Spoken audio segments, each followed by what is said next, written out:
Who am I is not a question that you ask somebody, it's a question that you ask yourself.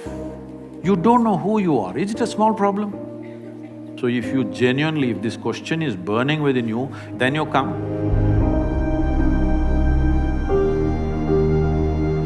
Pranam Sadhguru, I am from West Bengal. My name is Shourabroto Mukherjee. I have been following you for last 3 months and… Was that a warning? No, no. Why, sir? No. I have been following you for several last few months and I have been watching your videos and literally I can say that I'm your fan. But I have one question that I have noticed that you have said that whatever we accumulate in our life, like our salary, our reputation, our wealth, our body fat also, it's all, we can say that it's mine, but it's not me. You say, I have seen this, and it's extremely logical. Sure, I can say that the house is mine, but that's not me. I can say that the body is mine, but that's not me. Then what is me? Then what is me? If I release whatever I earned, if I remove whatever I earned, then what is me? What is my existence? That's what I want to know. Why are you asking me, huh?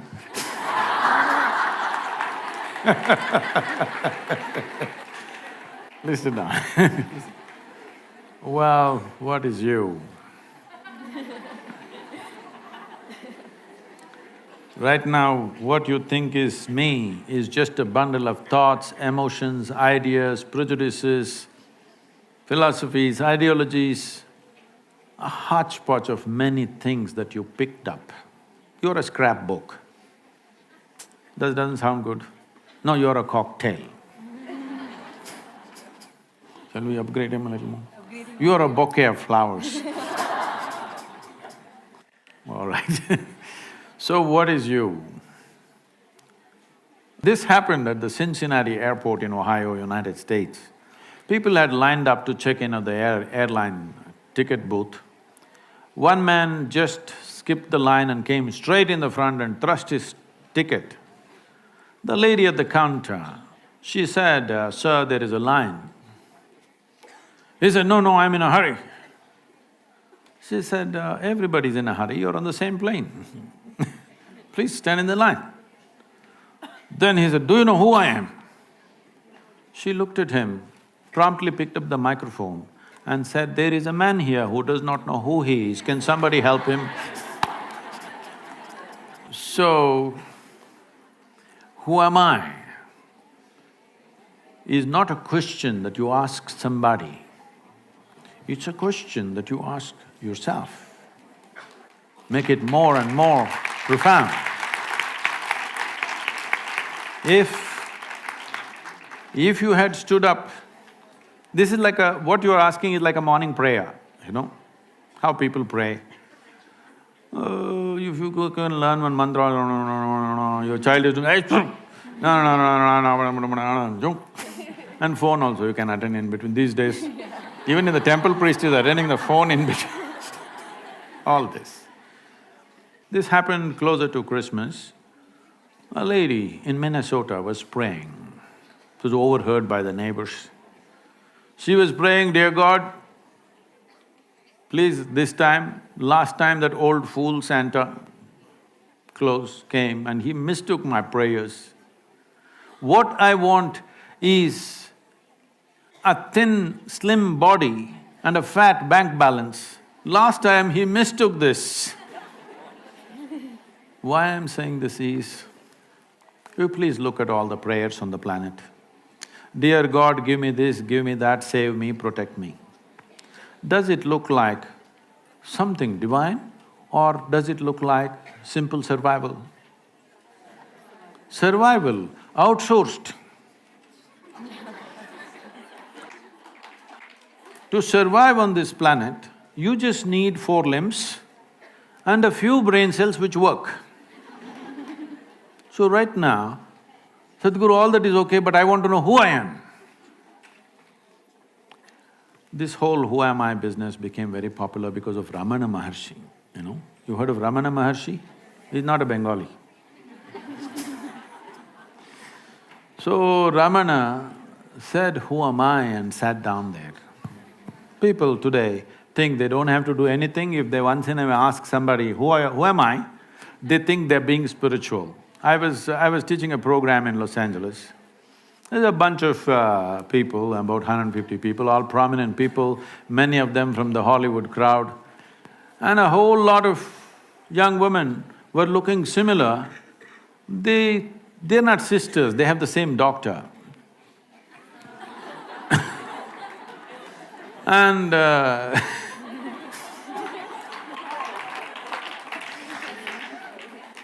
and then one of them says, Sadhguru, I'm just teaching them a simple 21-minute practice. Why? To turn you inward. Because you're asking this question out. You will not find anything. If I tell you are an Atman, Paramatman, nonsense, where does it take you? Just more vocabulary. See, if I tell you are a soul, you are a divine entity, you are Atman, you are Paramatman, you didn't get anywhere. You just got more nonsensical vocabulary. That's all you got. So I said, we're teaching you a simple process, 21 minutes, how to turn inward. But you're telling us all this 21 minutes we have to do all this, but Ramana Maharishi said, you don't have to do anything. I said, whoa, Ramana got to Los Angeles? But Ramana did nothing, that's a fact. He simply sat like that, cross-legged. Simply doing nothing, absolutely. Rodents came and bit and ate his flesh. It festered wounds, became worm-infected. He simply sat doing nothing. If you can do that kind of doing nothing, immediately there is an answer, all right? But now in California, they made like this, if a mosquito bites, they'll call 911. Yes, that's how it is. In this state, you don't ask. So right now, if this is an existential question, this is not a small question. You don't know who you are, is it a small problem? Huh? It is a fundamental problem, isn't it? And you're getting up and introducing yourself, where you… Bengal you come from and everything. And now you're asking the question is not matured yet. If you stood up and you could not ask question and tears came to you, I would have answered this question completely differently. But now it's a joke, so I'm joking with you. Is that okay? Huh? Question is there, it's a good thing, the question is there. But the question needs sharpness to penetrate.